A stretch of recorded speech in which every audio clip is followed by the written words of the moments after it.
Good morning dear students business studies में हमारा third chapter चल रहा था जिसमें हम ई बैंकिंग पर डिस्कशन कर रहे थे। ई बैंकिंग के बारे में आप जान चुके हैं अब तक। E banking means electronic banking, जिसमें इलेक्ट्रॉनिक बेसिस पर without face to face contact के हम बैंकिंग की सारी फैसिलिटीज को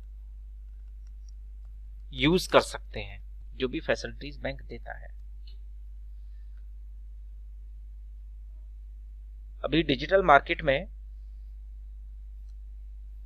डिजिटल बिजनेस में अगर हम बात करें ई बिजनेस की, इसमें ई बैंकिंग को ही फॉलो किया जा रहा है, जिसमें ऑनलाइन ऑर्डर्स दिए जा रहे हैं, ऑनलाइन गुड्स की डिलीवरी कराई जा रही है। वो हम ई बिजनेस पर अभी डिस्कशन करेंगे, बाद में हमारा एक चैप्टर है उसमें। और पेमेंट भी इलेक्ट्रॉनिकली हो रहा है, जिसमें हम आपको बता चुके हैं एटीएम मशीन्स का भी हम यूज कर रहे हैं ई बैंकिंग में, पीओएस मशीन को भी यूज कर रहे हैं, क्रेडिट कार्ड, डेबिट कार्ड और बहुत सारे मोड्स हैं, डिफरेंट मोड्स हैं जिनको हम यूज कर रहे हैं। अब बात करते हैं कि ये ई बैंकिंग के बारे में हमने डिस्कशन तो कर लिया, लेकिन इसके बेनिफिट्स क्या हैं, क्या क्या खास बातें हैं। अभी भी हम जानते हैं कि हमारे देश में बहुत सारे लोग ये जो लेटेस्ट टेक्नोलॉजी है, इलेक्ट्रॉनिक टेक्नोलॉजी है, इसका इस्तेमाल नहीं कर रहे, जबकि ये बहुत आसान है, बहुत सेफ भी है। देखिए, आप कैश कैरी करके चलेंगे तो उसके छीन जाने के चांसेस हैं, लॉस बाय थेफ्ट के चांसेस हैं, लेकिन इलेक्ट्रॉनिक बैंकिंग में इस तरह का कुछ नहीं है, बहुत सेफ है। तो आइए देखते हैं इसके बेनिफिट्स क्या हैं। Number 1, E banking facilitates digital payment and promotes transparency in financial statements. जो हमारा ई बैंकिंग है उसके थ्रू हम जो पेमेंट्स करते हैं वो डिजिटल मोड में करते हैं। देखिए दिया हुआ है डिजिटल मोड में, जैसे कि आपने देखा होगा इलेक्ट्रिसिटी बिल्स पेमेंट हो रहे हैं, मोबाइल का रिचार्ज हो रहा है, डिश टीवी का रिचार्ज हो रहा है, या किसी को हम पेमेंट कर रहे हैं तो डेबिट कार्ड से पेमेंट कर रहे हैं या क्रेडिट कार्ड से पेमेंट कर रहे हैं, या हमारे पास में हम डिफरेंट एप्स का, पेमेंट एप्स का यूज कर रहे हैं, जिसमें पेटीएम है या भीम ऐप है, स्टेट बैंक ऑफ इंडिया का योनो ऐप है। तो इसे बहुत सारे डिजिटल मोड से हम उनको पेमेंट कर रहे हैं, तो इससे ना ट्रांसपेरेंसी बनी रहती है। अभी आप देख रहे हैं जब से ये कोविड-19 आया है, ये बीमारी आई है, तब से लोग पैसे लेना भी बंद कर दिए हैं। बहुत सारे लोग पैसे ले लेते, बोल रहे हैं ऑनलाइन पेमेंट कर दो, हमारे पास आ जाएगी, क्योंकि कैश के थ्रू, पैसों के थ्रू, क्योंकि उसको सब लोग छूते हैं, टच करते हैं, उसके थ्रू भी इस बीमारी के स्प्रेड होने के चांसेस हैं। तो इसलिए डिजिटल मोड्स को, डिजिटल पेमेंट को गवर्नमेंट ऑफ इंडिया प्रमोट कर रही है। तो इससे फाइनेंशियल जितने भी ट्रांजेक्शन हैं उसमें ट्रांसपेरेंसी आएगी, और फाइनेंशियल स्टेटमेंट्स निकालना बहुत ईजी है। आपको बैंक का स्टेटमेंट लेने के लिए बैंक जाना पड़ता था, पहले एक एप्लीकेशन देनी होती थी, फिर बहुत सारे लंबे पेजेस पर वो स्टेटमेंट निकल के आता था। अब तो स्टेटमेंट आपके ऑनलाइन मिलते हैं, आप ऑनलाइन वहां से स्टेटमेंट्स ले सकते हैं, अपने ऐप से भी स्टेटमेंट डाउनलोड कर सकते हैं। तो बहुत ट्रांसपेरेंसी अभी आ गई है। नेक्स्ट है e banking provides 24 hours 365 days a year service to the customer of the bank.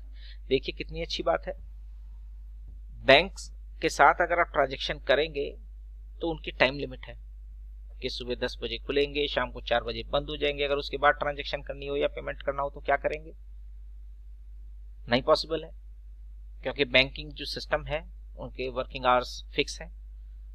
But लेकिन अगर आप डिजिटल मोड में करते हो तो 24 घंटे 24 आवर्स 365 डेज, साल के किसी भी दिन, संडे मंडे कोई छुट्टी नहीं, कुछ नहीं, आप किसी भी दिन अपने घर से बैठ करके किसी भी सर्विस को यूज कर सकते हैं, बैंक की किसी भी सर्विस को यूज कर सकते हैं। तो इस सबसे अच्छी बात है, अगर मान लीजिए किसी को पेमेंट ही करना है, रात को 10 बजे आपको याद आया कि पेमेंट करना है, आज ही करना है, अदरवाइज पेनल्टी लग जाएगी, तो आप रात को 10 बजे करिए पेमेंट। तो ये बहुत अच्छा सिस्टम है जिसमें 24 आवर्स 365 डेज आप इस सर्विस को यूज कर सकते हैं। Next, customer can make some of the permitted transactions from office or house और by travelling via mobile telephone. Customers अगर चाहें तो अपने ट्रांजेक्शन्स को उसके लिए लिमिट भी फिक्स कर सकते हैं। किस तरह की लिमिट फिक्स कर सकते हैं? मान लीजिए आपने फिक्स कर दिया कि 10,000 तक का ही पेमेंट करेंगे, तो 10,000 तक वो लिमिट फिक्स हो जाएगी। अगर मान लीजिए आपका पासवर्ड कोई ले या उसको हैक करने की कोशिश करे या कुछ करने की कोशिश करे, तो वो उससे ज्यादा, उस लिमिट से ज्यादा वो ट्रांजेक्शन नहीं कर पाएगा। हालांकि बहुत सेफ होता है, बावजूद उसके आप चाहे तो लिमिट फिक्स कर सकते हैं, परमिट कर सकते हैं। तो ये भी एक अच्छी बात है। अगर ज्यादा से ज्यादा वो निकालेगा तो केवल उस लिमिट तक निकाल पाएगा, उससे ज्यादा वो ट्रांजेक्शन नहीं कर पाएगा। तो ये खास बात है कि यहाँ से अपने ट्रांजेक्शन को परमिट कर सकते हैं आप, या उसको लिमिट भी फिक्स उसकी कर सकते हैं। It includes a sense of financial discipline by the recording each and every transactions। इसकी एक खास बात यह है कि जितने भी फाइनेंशियल ट्रांजेक्शन्स आप लोग करते हैं, करेंगे इलेक्ट्रॉनिक मोड से, तो वो फाइनेंशियल डिसिप्लिन होगा। फाइनेंशियल डिसिप्लिन मतलब कि कोई गलत ट्रांजेक्शन आप नहीं करेंगे, जो करेंगे आप अपने हाथ से करेंगे, तो गलती की गुंजाइश ना के बराबर है। अगर आप या जो भी उस सर्विस को यूज कर रहे हैं अगर वो अलर्ट हैं तो। Greater customer satisfaction by the offering unlimited access to the bank, not limited by the walls of the branch, or less risk, greater security. The customer they can avoid traveling with cash। देखिए जिसकी हम बात कर रहे थे, सबसे बड़ी बात एकदम सेफ है। ट्रांजैक्शंस की कोई लिमिट नहीं है, आप जितनी बार चाहें उतनी बार ट्रांजैक्शंस कर सकते हैं। बैंक की तो ट्रांजैक्शंस की लिमिट होती है, बहुत से बैंक्स की आप के दिन में 2 बार जाएंगे, 1 बार जाएंगे। आप दिन में 100 टाइम्स ट्रांजेक्शन करिए डिजिटल मोड से, तो आप कितनी बार भी इसको ट्रांजेक्शन को कर सकते हैं। अगर आप अपने मोबाइल फोन में या पर्सनल कंप्यूटर पर से किसी ऑनलाइन पेमेंट कर रहे हैं या एप्स को यूज, डिफरेंट एप्स को आप लोग यूज कर रहे हैं, तो कैश ट्रैवलिंग के वक्त भी कैश लेने का झंझट नहीं है, वो भी प्रॉब्लम सॉल्व हो गई। आप डिजिटल कैश अपने लैपटॉप में या अपना जो ऐप है उसमें रखिए। ऐप है आपके पास में, एटीएम कार्ड है, आप उसके थ्रू भी आप कैश रख सकते हैं। हार्ड कैश, अब तो पेपर मनी खत्म हो गया है लगभग, बहुत कम लोग उसको यूज कर रहे हैं।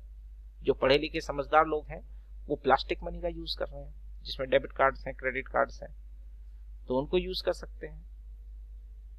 तो ये सेफ है, इसके ट्रैवलिंग के वक्त कैश ले जाने का झंझट भी खत्म हो गया है।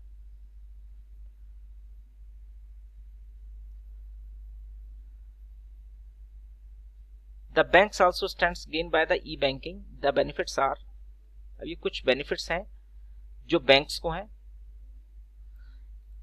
E-banking provides competitive advantages to the bank. E-banking के थ्रू बैंक्स में भी एक तरह का कंपटीशन हो गया। जो बहुत अच्छी सर्विस देगा वो आगे रहेगा, लोग उसी बैंक्स में अपने अकाउंट्स ओपन करेंगे, उसी के साथ डीलिंग करेंगे। तो ये एक हेल्दी, ऐसा नहीं है कि बेनिफिट केवल कस्टमर्स तक को ही है, ये बैंक्स को भी बहुत बेनिफिट है इसमें। देखिए next, e banking provides unlimited network to the banks and it is not the limit of the number of branches. आपको ब्रांचेस की जरूरत ही नहीं है। अलग अलग ई बैंकिंग सभी बैंक के थ्रू सभी बैंक्स अपने नेटवर्क को इंप्रूव करने में लग गए हैं। कोई भी आदमी कहीं से भी अपने पीसी और मोडेम को यूज करेगा, एक ब्राउजर यूज करेगा और आपको आपके साथ ट्रांजेक्शंस कर सकता है। तो डिफरेंट ब्रांचेस जो आप लोग अलग अलग बैंक से अलग अलग जगह खोलते, वो भी एक्सपेंडिचर गवर्नमेंट का बच गया, बैंकों का बच गया, बैंक्स का बच गया। Loans on branches can be considerably reduced by the establishing centralized database and by taking over some of the accounting functions। एक और खास बात कि बैंकों का अपना रिकॉर्ड रखना भी इजी हो गया, क्योंकि सब काम ऑनलाइन है, तो जो डेटाबेस में वो अपने आप सारी ट्रांजेक्शन चली जाती हैं, तो उनको वहां से वो आसानी से उसको कंसीडर कर लेते हैं, उनको ले सकते हैं, उस डेटा को वहां से कलेक्ट कर सकते हैं, जो भी उनका डेटाबेस है। तो बैंक्स के लिए भी ये बेनिफिशियल है। ठीक है स्टूडेंट्स, तो आज हमने आपको बैंकिंग फंक्शंस, ई बैंकिंग फंक्शंस और उसके इंपॉर्टेंस के बारे में आपको बताया कि देखिए इंपॉर्टेंट है, किस किस को इंपॉर्टेंट है, साथ में एक तो कस्टमर्स को के लिए इंपॉर्टेंट है, जैसे ई बैंकिंग से डिजिटल पेमेंट है, 365 डेज 24 आवर्स भी पेमेंट कर सकते हैं। ठीक है, ट्रांजैक्शंस को लिमिट परमिट कर सकते हैं, फाइनेंशियल डिसिप्लिन हो सकता है, कस्टमर को बहुत ज्यादा सेटिस्फेक्शन होता है सब तरह की, क्योंकि ट्रांजैक्शंस उसके हाथ में है। और ट्रैवलिंग के वक्त कैश भी ले जाने का जो प्रॉब्लम है वो भी सॉल्व हो गया है। बैंक्स को भी प्रॉब्लम्स हैं थी, वो भी देखिए सॉल्व हो गई काफी हद तक। कॉम्पिटिटिव स्पिरिट आ गई है, अपने नेटवर्क को उन्होंने इस तरह से स्ट्रॉन्ग कर लिया और ब्रांचेस कम कर दी जिससे कि वो उनके एक्सपेंडिचर्स कम हो गए, ठीक है। और डेटाबेस से वो डेटा इजीली ले लेते हैं, तो उसको वो रिकॉर्ड रखने में उनको इजी होता है, बैंक्स को भी। ठीक है स्टूडेंट्स, तो आज हमने ई बैंकिंग के बेनिफिट्स के बारे में जाना। अपने नेक्स्ट वीडियो में हम इंश्योरेंस को डिस्कस करेंगे। तब तक के लिए थैंक यू।